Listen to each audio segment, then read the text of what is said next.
Coucou, c'est Cathy, bienvenue dans le podcast Papillon en Lumière, un lieu de partage, d'échange et d'inspiration. Ici, nous allons parler de bien-être dans sa globalité, que ce soit pour ton corps, ton esprit ou ton âme. Des échanges ouverts sur différents thèmes comme l'alimentation, la santé, le développement personnel et la spiritualité, la femme et la maternité, la carrière, les relations et plein d'autres sujets encore. Tu découvriras des personnes qui m'ont inspirée et qui m'inspirent pour que tu puisses toi aussi t'inspirer et te reconnecter à toi-même avec amour et bienveillance. Coucou, j'espère que tu vas bien. Aujourd'hui, je te présente Agnès Vira. Pour te raconter la petite histoire, Agnès, je l'ai rencontrée il y a 4 ans. Alors, j'ai perdu mon grand-père et c'était le premier. C'était la première perte de personnes très très proches. Et ça m'a vraiment fait me questionner sur qu'est-ce que c'est que la mort? Est-ce qu'on a une vie après la mort? Est-ce qu'on est bien après la mort? Alors j'ai lu des livres, vu des vidéos de développement personnel, religion, spiritualité. Ça m'a vraiment fait me questionner sur la vie, le sens de la vie, sur ma vie, sur moi. Quand on dit que chaque difficulté nous emmène vers la lumière, qu'après chaque moment inconfortable, il y a du bon, eh bien, avec le recul, c'est vraiment ça. Même si j'aimerais vraiment l'avoir près de moi aujourd'hui, la perte de mon grand-père a été un gros déclic chez moi. Ça m'a fait me questionner sur la vie, sur ma vie. Donc, à ce moment-là, je me suis tellement posé de questions que j'étais perdue. Mais vraiment perdue. J'étais perdue professionnellement, j'étais perdue dans ma vie, je me sentais pas alignée, pas complète. J'avais quelque chose qui n'allait pas, mais je ne savais pas quoi. Puis je ne savais pas quelles questions me poser, je ne savais pas comment répondre à mes questions. Et j'en ai discuté avec une amie, donc coucou Fanny si tu es là, si tu m'écoutes. Et pour mes 25 ans, elle m'a offert un rendez-vous avec Agnès. Et ce rendez-vous, je l'oublierai jamais. Il m'a vraiment beaucoup apporté. C'est là que j'ai compris l'ego, le mental, j'ai compris mon anxiété. C'est là que j'ai travaillé sur mes valeurs, que j'ai compris ce qui était important pour moi. J'ai été accompagnée par Agnès à partir de ce moment-là, pendant 2-3 mois je crois. Et ça m'a vraiment beaucoup apporté, ça m'a fait grandir, ça m'a fait évoluer. Bon, après je suis partie à l'étranger, mais on est resté en contact. C'est quelqu'un que j'apprécie beaucoup. Et c'est pour ça qu'aujourd'hui, c'était important pour moi qu'elle partage avec vous, avec nous, avec toi, sur l'ego, le mental et l'importance de connaître ses valeurs. Alors j'espère que cet épisode t'aidera et t'inspirera. Coucou Agnès! Salut Cathy. Je suis vraiment trop contente de t'avoir ici avec moi. Et ben, moi aussi. Donc tu m'as beaucoup inspirée, beaucoup aidée. Donc c'est pour ça que je tenais vraiment que tu sois là aujourd'hui, pour que tu puisses inspirer et aider d'autres personnes. J'ai invité aujourd'hui pour qu'on puisse échanger un petit peu sur l'ego, le mental, qu'est-ce que c'est, comment il fonctionne. Donc pour commencer, est-ce que tu pourrais te présenter un petit peu ton parcours, qu'est-ce que tu fais? Tu vas commencer plutôt à te remercier toi parce que moi, à part être, je dis toujours aux gens, je suis quelqu'un que vous croisez dans votre chemin, une boîte à outils que vous utilisez et après chacun devient autonome dans la volonté de changer. C'est important de le dire parce que la liberté d'avancement, c'est ce qui va faire en sorte que chacun fait des pas beaucoup plus importants à chaque fois et qui restent pas sur place après avoir fait un pas. Donc toi, tu en as fait pas mal avec des petits départs, changement de pays, retour. Donc, mais voilà, je tenais quand même à préciser que c'est toi que tu dois remercier parce que ce changement, il est passé par ta propre volonté. Et en tant que coach, consultante, j'aime bien rappeler ça parce que je trouve que c'est très important en fait, Ouais. déjà. Oui, alors qu'est-ce que je fais? Moi, j'étais dans l'industrie pharma pendant, plus de 20 ans, ça passe vite. Dans les ventes, j'ai eu un parcours avec différents postes et puis j'ai pris mon envol, en 2011. Je suis partie vivre aux États-Unis. J'ai repris les études à 40 ans. Oui, Il est jamais trop tard. jamais. Jamais, n'est-ce pas? Très, très bel exemple. Donc oui, j'ai passé un master à l'ESSEC et puis ensuite j'ai créé ma société de consulting. Et aujourd'hui, je suis consultante coach depuis maintenant presque 6 ans. Ça passe très très vite. J'ai également créé une association, donc j'ai mon entreprise, voilà, et puis j'ai une association. On est 5 pour le côté associatif, j'en parle quand même, où j'interviens au milieu hospitalier et au milieu donc carcéral. Voilà pour la petite histoire, l'association et ma société de consulting intervient au milieu d'entreprise et j'ai également mon cabinet en Île-de-France. Voilà, ça s'appelle All Harmony.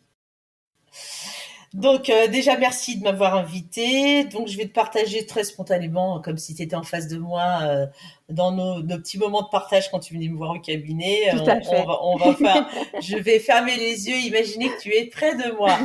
C'est ça. C'est le pouvoir de la visualisation, c'est toujours plus sympa.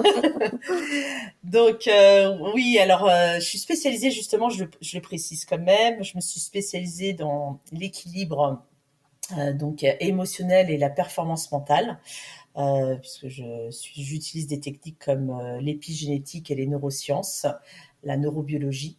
Je suis issue d'un milieu scientifique, donc pour moi c'était super important d'avoir un côté très cartésien, de pouvoir expliquer les mécanismes internes, parce que je fonctionnais comme ça et je fonctionne toujours comme ça. J'aime bien comprendre et en comprenant, ça m'aide à transmuter et à changer. Alors il y a des fois des choses qu'on ne comprend pas et qu'il faut lâcher, hein, donc ça aussi je l'ai compris que le lâcher prise est important, mais dans les mécanismes internes, qu'ils soient émotionnels ou de la pensée, le fait de mieux comprendre ces mécanismes amène à chacun d'entre nous à mieux transmuter et à mieux changer des choses qu'on a envie de changer tout simplement. Voilà, le mental, bon, quand on sait qu'on a plus de 60 à 65 000 pensées par jour, déjà on se dit oui, il y a déjà de quoi faire et on sait que 80% de ces pensées sont les mêmes que la veille. Donc on va prendre beaucoup plus d'importance au type de pensée qu'on peut avoir. Ça c'est très important de se dire que chaque pensée, moi j'aime bien donner l'image d'un arbre et je parle de la structure neuronale comme si c'était les racines de l'arbre. On sait très bien que les racines d'un arbre, ça va très loin au fond de la terre et ça dépasse bien, ça va bien au-delà de la périphérie de l'arbre. Ah ben, notre structure neuronale, c'est une ramification qui est juste colossale, plus d'un milliard de neurones dans le cerveau. On en a découvert qu'on en a également plus de 40 000 au niveau du cœur et 150 000 au niveau de l'intestin. Donc on comprend que les choses ne sont pas figées comme il y a une vingtaine d'années en arrière, en pensant qu'on n'avait que des neurones dans le cerveau. On pensait qu'on utilisait que 10% de notre capacité cérébrale. Aujourd'hui, on sait qu'on utilise 100% de notre cerveau, sauf qu'on ne l'utilise pas dans sa globalité, c'est en plein potentiel, mais toutes les sphères de nos cerveaux sont utilisées. C'est bien de le savoir. C'est grâce à pas mal d'informations que la médecine, la science a compris sur les cellules gliales, qui sont des cellules un peu gluantes qui nourrissent. On pensait qu'elles avaient un rôle uniquement qui nourrissait nos neurones. Et en fin de compte, on sait que c'est beaucoup plus qu'un simple vecteur de nourriture pour les neurones. Bah, c'est des mini-neurones. Les cellules gliales sont également font partie pardon, de notre plasticité neuronale. Ce qui fait qu'on peut dire aujourd'hui qu'on utilise 100% de de la sphère cérébrale, mais pas dans son plein potentiel, ce qui n'est pas pareil en fait. Ça va donner beaucoup plus de poids à notre façon d'utiliser notre mental. Et donc ça, je vais en revenir au mental, je vais faire un petit pont avec l'ego. Parce que, pour ceux qui sont très friands de développement personnel, on sait qu'il y a beaucoup de livres, et de vidéos, parlant de l'ego, du mental Tout et à il y a fait. de tout. Il y a de tout. Ce que j'ai envie de partager, c'est de prendre le mental, en se disant: «Le mental, c'est effectivement un allié à la base. Il est à notre service. La seule erreur qu'on a pu faire, c'est de nous mettre au service du mental. On a inversé le rôle, c'est comme si le maître est devenu serviteur et le serviteur est devenu maître. On a laissé notre mental trôner sur un siège bien tranquillou Mmh. et tout à coup, on se lève un matin et on se dit: «J'en ai marre de toutes ces pensées». On se tient la tête par la tête avec les mains et on se dit: «J'en ai marre de cette surcharge mentale, je fais des burn-out, je suis pas bien». C'est ce que je rencontre au quotidien. Bien entendu, des burn-out, c'est un peu mon quotidien aussi, Mmh. heu, en entreprise. C'est de se dire, déjà mieux comprendre le mécanisme du mental aide beaucoup en fait. Mieux comprendre comment ça marche, ça va nous amener à être, beaucoup plus attentifs, à se regarder comme en étant plus observateur de ses propres mécanismes. Et pareil pour l'ego. L'ego, je donne l'exemple de l'ego en disant: on a tendance à vouloir tirer dessus comme un boulet rouge en disant alors déjà on peut avoir une définition de l'ego qui n'est pas, souvent, complète, pour pas dire des fois juste. L'ego, c'est pas, celui qui a le melon et qui avance avec beaucoup d'orgueil et qui ne parle que de lui, ça c'est juste une facette d'une expression de l'ego. Oui, il y a des gens qui ont un ego qui peuvent s'exprimer de cette façon-là, avec beaucoup d'orgueil, d'arrogance, «Moi je» et cetera. Mais il n'a pas que cette façon de s'exprimer. L'ego, on en a tous un, tous, tous, tous, sans exception. Je précise pour ceux qui écoutent ce podcast, sans exception et c'est OK. J'ai envie de dire et c'est OK. Le tout, c'est de comprendre un peu son rôle et de savoir, comment on peut, effectivement avancer avec lui. Le rôle de l'ego, déjà, il faut savoir qu'on ne naît pas avec l'ego, hein. Bébé, quand il naît, il n'a pas sa structure d'ego déjà figée. C'est l'apprentissage de la vie, c'est les événements de la vie qui font qu'il va, avec ses expériences, construire son ego, on va dire. C'est pour ça qu'on dit plutôt un enfant commence à avoir un ego qui se construit entre 3 et 5 ans. C'est plus juste, on va dire en dessous de 3 ans. Vous regardez un enfant jouer dans un bac à sable, un enfant de 2 ans, il est complètement dans la découverte, il est complètement dans, j'entends ce qu'on je suis une vraie éponge, qui observe, qui ressent, et je suis spontanée. Donc c'est l'intérêt des enfants, c'est que cette spontanéité qu'ils ont et que malheureusement on perd beaucoup avec le temps. Mmh. C'est la réalité, c'est que c'est ça. J'ai souvent des clients: «Vous voulez savoir, ce que ça donne quand vous utilisez un petit peu moins votre ego?» Vous allez dans un parc et vous observez, des enfants de 2 3 ans jouer dans un bac à sable et vous allez voir que les enfants, ça passe du rire aux larmes. C'est un «Je t'aime» et «Tu plus mon copain» et trois minutes après, tu es de mon super copain. Parce que cet ego n'est pas, il est dans les prémices de sa construction et c'est tant mieux, mais c'est comme ça, avec le temps, on forge, on solidifie notre ego.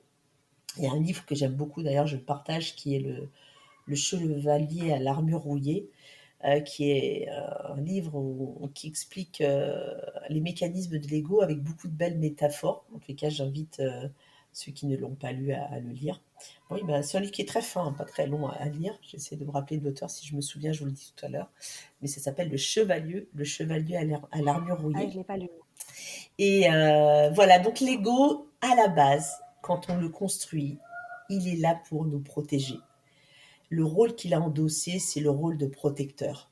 C'est comme si il s'est construit au fil de l'eau et son objectif, son rôle qu'il a endossé, c'est la protection. Souvent, quand je donne l'image de l'ego, je le donne le symbole d'un bouclier, d'une armure, d'un masque. C'est souvent la protection. Donc, son action, son attitude, à la base, c'est dans la volonté de nous protéger. Déjà, quand on prend comme ça, on a une autre vision des choses et on se met pas en lutte contre lui-même.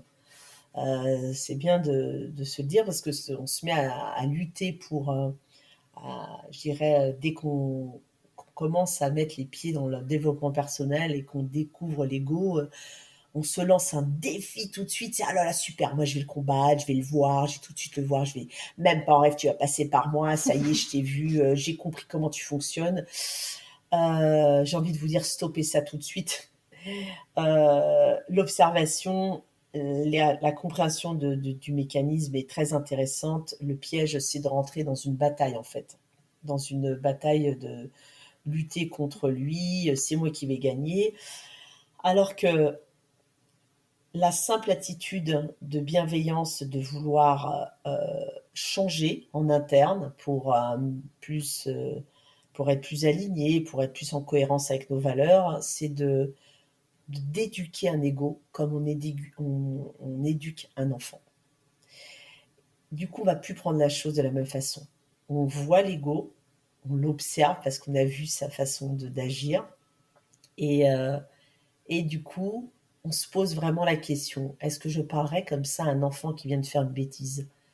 Est-ce que je le bannirais à jamais et que je serais aussi autoritaire en me disant mais c'est fini, je vais t'avoir, j'en ai marre que tu me roules dans la farine. Non, je pense que non. Et j'invite toutes les personnes qui écoutent franchement ce podcast, c'est avoir une attitude d'observation de ces mécanismes et de bienveillance dans le changement des mécanismes. Parce qu'il n'y aura pas cette résistance, parce que toute résistance au niveau de la polarité va vous amener, de toute façon, nous amène tous à se scléroser, à faire du surplace. C'est comme si on avait tendance à enlever une croyance limitante pour en rajouter une autre. On en remplace. C'est comme si on se dit, ok, j'ai vu le mécanisme de mon ego, ah ben c'est bon, je vais l'engueuler, je vais dire même pas en rêve, on va se mettre à s'engueuler soi-même, à être en colère avec soi-même, parce que on a envie de changer. Alors que effectivement, ça ne fait que renforcer l'état de colère et émotionnel, puisque tout est une alchimie de mécanismes de changement, tout a une conséquence sur tout. Notre mental va nourrir notre ego. Donc les pensées qu'on va avoir sur le changement de notre ego ben, vont énormément nourrir le mental. Moi, je donne souvent l'image du mental et d'ego de deux super cousins, deux super potes qui se tiennent la main. Donc, attention, le mental, c'est le copain de l'ego. Donc, l'utiliser à bon escient, avec le discernement et en conscience, en fait. J'utilise mon mental, le supramental, le mental supérieur, pas le mental plus, je dirais, archaïque, reptilien, qui va être dans la résistance, l'envie de vengeance, l'envie d'avoir raison. L'ego, il veut. L'ego, c'est simple, hein, on a des indicateurs très très simples pour l'identifier. Il y a une chose qui le caractérise beaucoup, c'est qu'il aime avoir raison. Ça, c'est déjà quand on part du principe que ce qui compte, c'est que j'ai raison, c'est que là, on peut tout de suite se dire ah, tiens, j'ai fait appel à mon ego. Il aime avoir raison, il est plutôt dans une forme de division plutôt que d'union, d'accord. Il est dans effectivement la justice, rendre justice. Il veut rendre justice, mais coûte que coûte. Ça veut dire que c'est pas dans la justesse. C'est pour ça que j'emploie beaucoup le terme justesse plus que justice.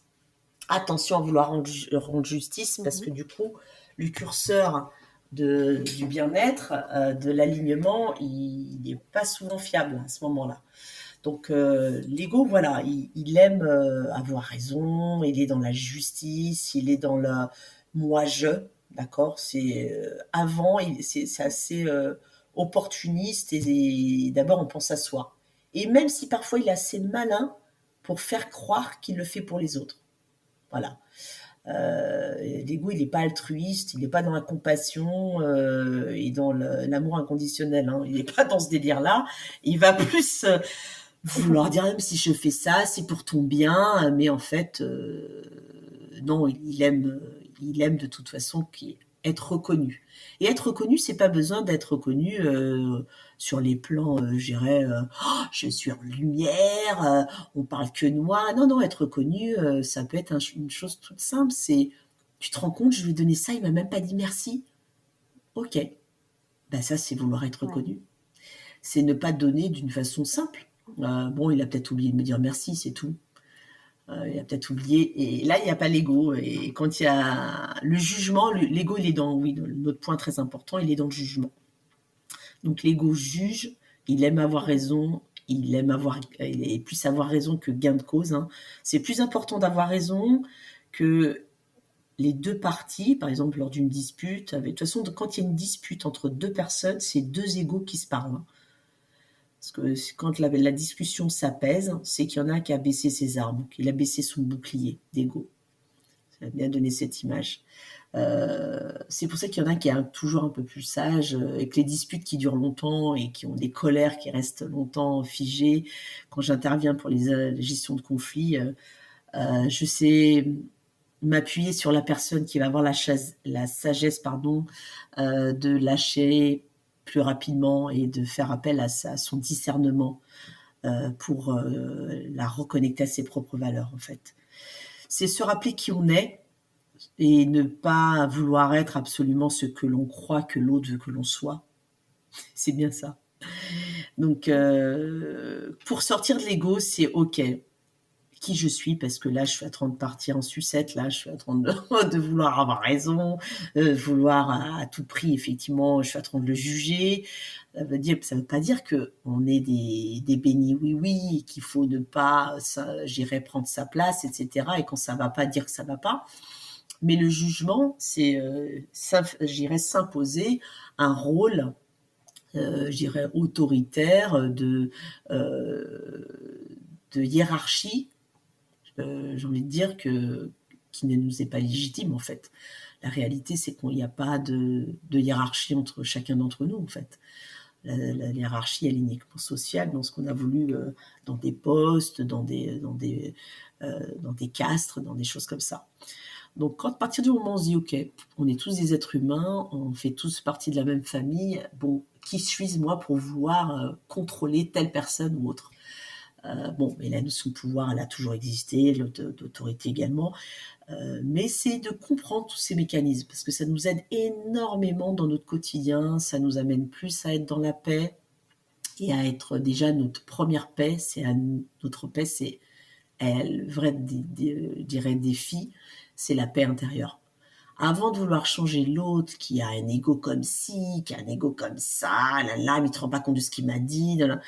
Hein, vous savez quoi? Gardez votre énergie. Conseil que je vous donne. Focalisez sur votre propre défi, qui est de faire un pas chaque fois de changement et d'avancer. La vie est une grande pièce de théâtre. C'est un peu ce que je dis. On joue un rôle. Des fois, on change d'acte, scène 3, scène 4, et la vie évolue. Voilà. On a tous des masques. Le tout, c'est de les identifier. Alors, il y en a qui portent des masques beaucoup plus lourds et plus denses que d'autres.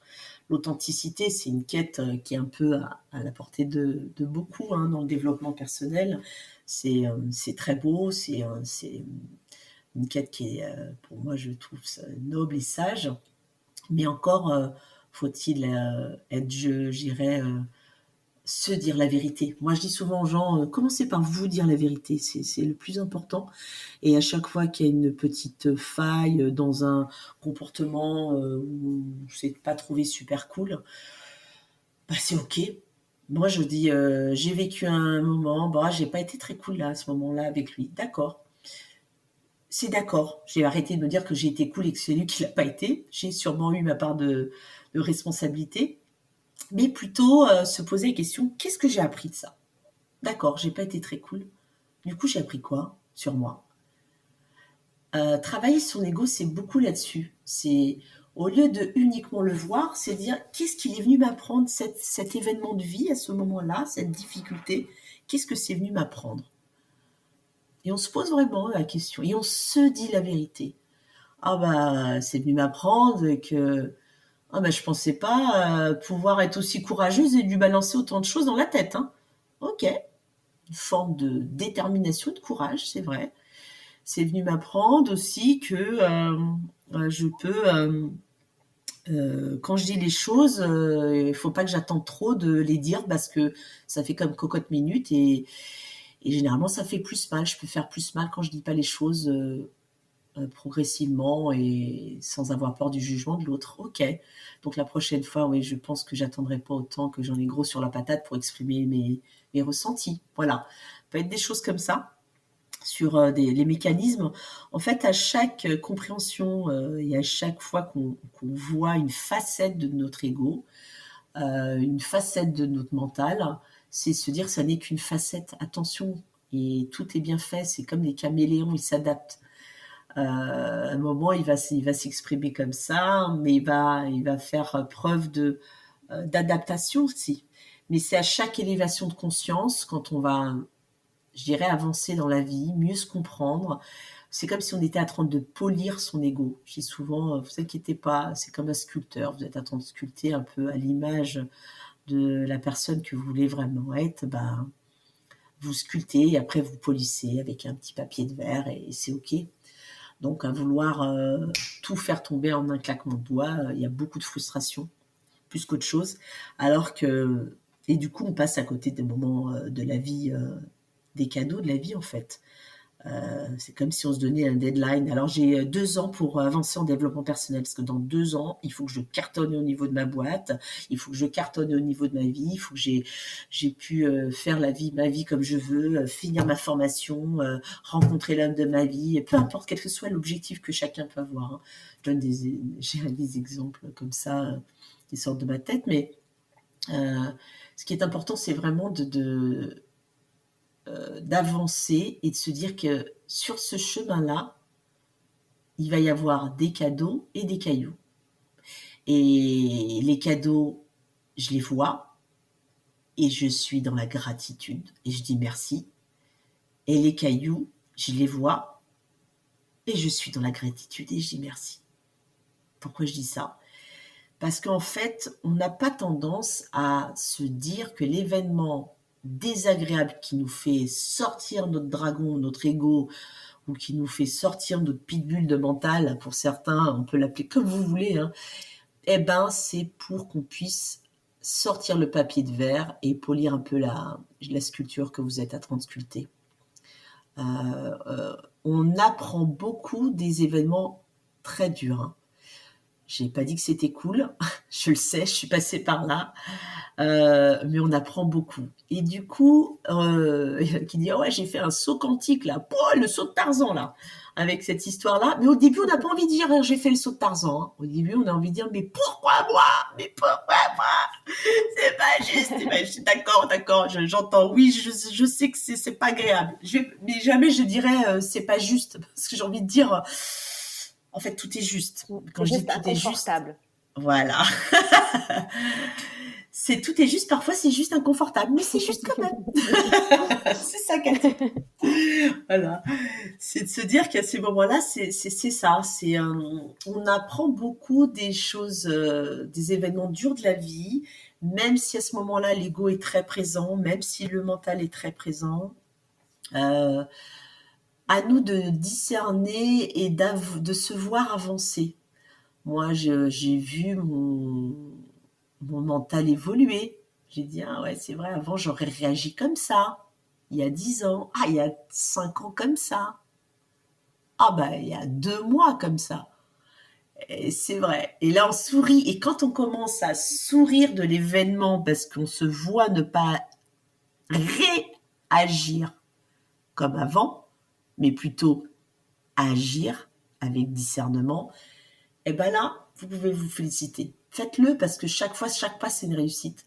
On ne le fait pas assez, ça. Se féliciter dans, une, dans une compréhension et surtout dans un changement de mécanisme c'est des vrais cadeaux de la vie. Le chemin est beaucoup plus important que la destination, hein, on va dire, que l'arrivée. Ça, on l'a entendu et lu dans beaucoup de livres et de podcasts ou autres, mais c'est vrai, c'est le chemin, c'est l'endroit où on trouve les cadeaux et les cailloux, mais c'est ce chemin-là. Après, on ne sait pas ce qu'il y a, donc autant être dans le présent.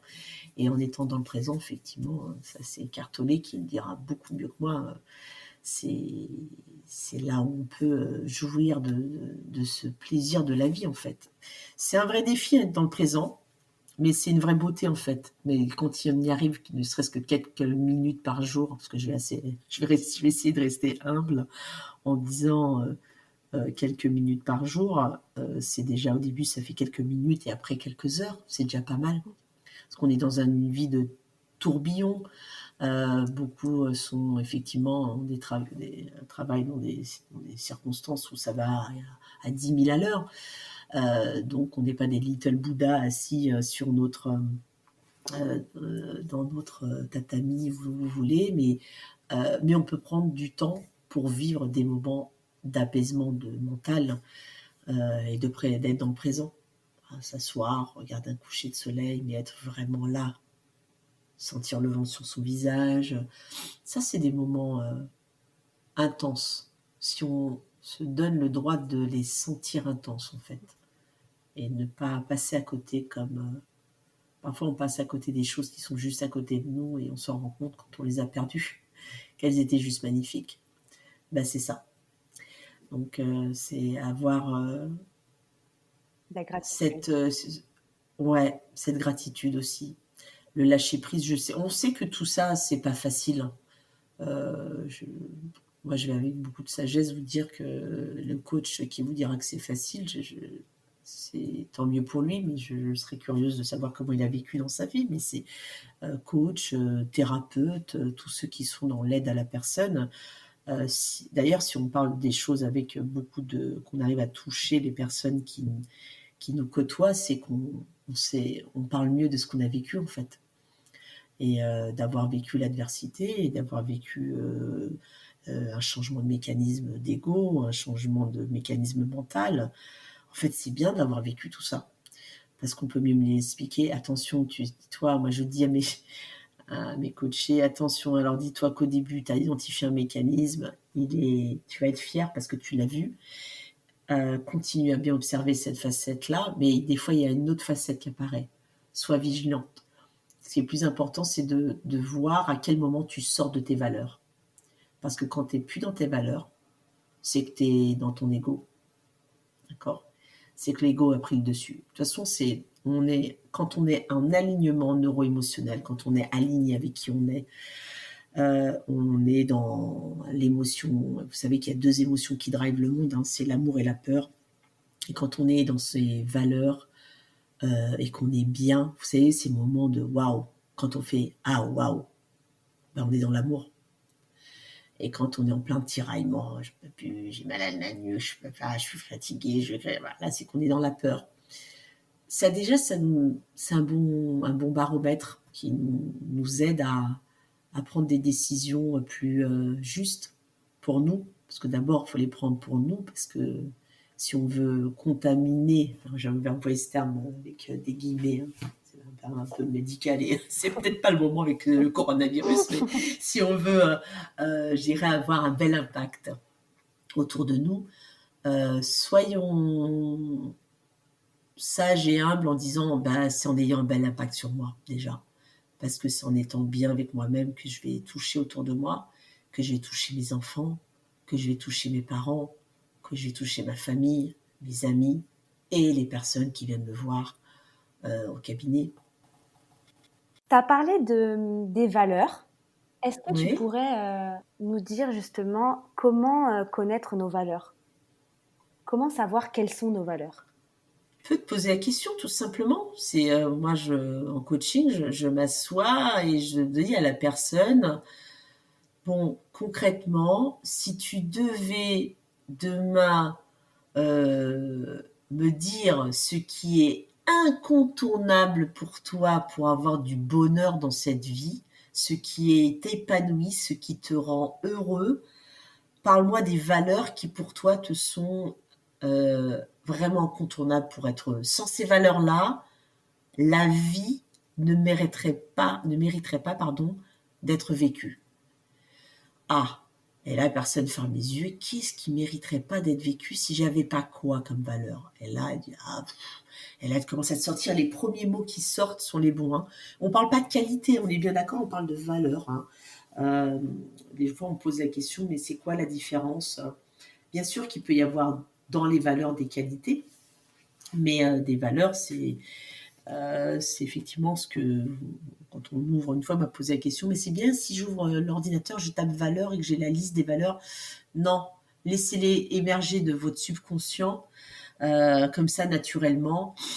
Quelles sont les valeurs qui pour toi sont incontournables et les 3-4 premières vont venir facilement.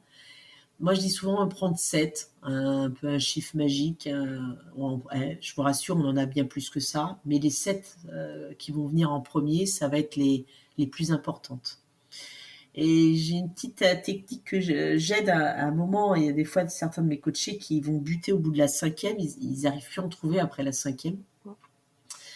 Et ben, je leur donne une astuce. Je leur dis, fermez les yeux, pensez à une personne que vous appréciez énormément. Qui vous inspire, que vous appréciez énormément et qui vous inspire dans la vie.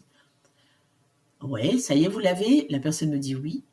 Et j'ai dit, quelles sont les valeurs vraiment qui vous touchent chez cette personne-là? Ah ouais. Et là, la personne a un déclic, elle me dit, ah ouais, je vois. Eh ben, vas-y, note-les. Et là, il a les 2 valeurs qui lui manquaient, par exemple. Et c'est ce qu'on appelle les valeurs miroirs, les neurones miroirs. Si cette personne est si appréciée par cette autre personne et qu'elle l'inspire beaucoup, c'est qu'elle porte des valeurs qui lui sont propres. D'accord? Donc, c'est forcément très facile. Et souvent, les gens me disent, ah, merci pour cette astuce, parce que c'est plus facile pour moi de regarder, on dirait, les valeurs sur les gens que j'apprécie. Voilà. Ça peut être une deuxième astuce. Mais les premières, en général, elles viennent. Hein. Valeurs de l'amour, l'amitié, la générosité, la loyauté, ils vont sortir tout de suite les premières valeurs très facilement. Ouais, l'authenticité, voilà, le rire, la joie, voilà. Ça sent le rire, je serais trop triste. Ok, mets le rire, voilà. Ah, Cathy.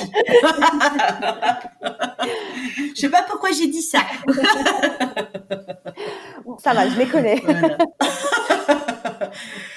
Mais c'est bien, c'est important parce que quand tu vois, tu le sais maintenant, quand tu vis des moments d'adversité, tac, tu te rappelles qui tu es en replongeant dans tes valeurs. Oui, je pense que quand on commence ce travail sur nous, la priorité, c'est vraiment de se poser cette question-là. C'est ce que j'ai fait avec toi. De toute façon, c'est notre premier rendez-vous. Ça a été quelles étaient tes valeurs. Et ça permet vraiment, déjà, ça permet de mieux se connaître. Et des fois, ça peut même nous surprendre. Oui, c'est ça. C'est une belle boussole, on va dire. Complètement.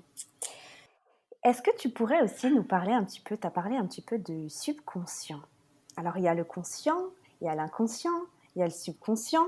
Ouais, donc ça peut être, mais là, ça va peut être un débat un peu plus long sur plusieurs minutes, mais je vais prendre un peu moins, mais juste te donner quand on a parlé des quelques minutes pour te donner au moins une ébauche, on va dire.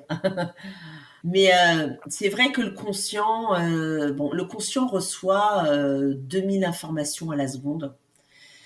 Je suis conscient que je suis là avec toi, Cathy. Pourquoi? Parce que mes 5 sens sont éveillés. Je ne te vois pas. Je vois où je suis en tous les cas, mais je t'entends. Effectivement, je ressens effectivement les émotions de partage. Mais voilà, les 5 sens sont un indicateur du conscient. D'accord, je suis consciente que je suis en train de faire un podcast parce que je suis assise devant mon bureau et que j'entends Cathy. Et voilà, mes 5 sens sont là. Il y a un côté analytique, un peu le côté je suis comme Saint Thomas. D'accord. Et déjà, il reçoit pas mal d'informations, mais je mets plus l'information, par exemple, par rapport au cortex préfrontal. On est plus dans l'analytique.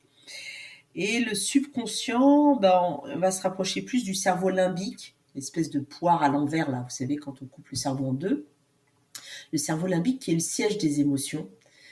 Et dans ce cerveau limbique, il se passe plein de choses. Hein. Comme vous pouvez imaginer, moi je dis, je dirais, c'est un sac où il y a toutes les émotions, mais toutes, depuis les bonnes comme quand je dis les bonnes, les agréables ou les moins agréables. Et par contre, là, il y a du monde, hein, parce que quand je dis il y a du monde, quand on dit qu'il y a 2000 informations à la seconde pour le conscient, le subconscient reçoit 400 milliards d'informations à la seconde. Donc c'est juste énorme, ces 400 milliards. Mais c'est grâce au subconscient que notre cœur bat, que l'on envoie tant de pourcentage d'oxygène dans nos poumons et qu'on n'a pas à réfléchir à le faire. Bien entendu, heureusement qu'il est là, parce que le subconscient, c'est une grosse machine juste magique. Mais comme toute polarité, comme toute, pièce, elle a une pièce de sa double face. Le subconscient, il est juste énorme, hein, quand on peut le comparer à la Tour Eiffel. Et si vous voulez voir la taille du conscient à côté de la Tour Eiffel, qui est le subconscient, vous mettez un petit stylo à côté. Et le stylo, c'est votre conscient. Donc, vous imaginez la force de frappe.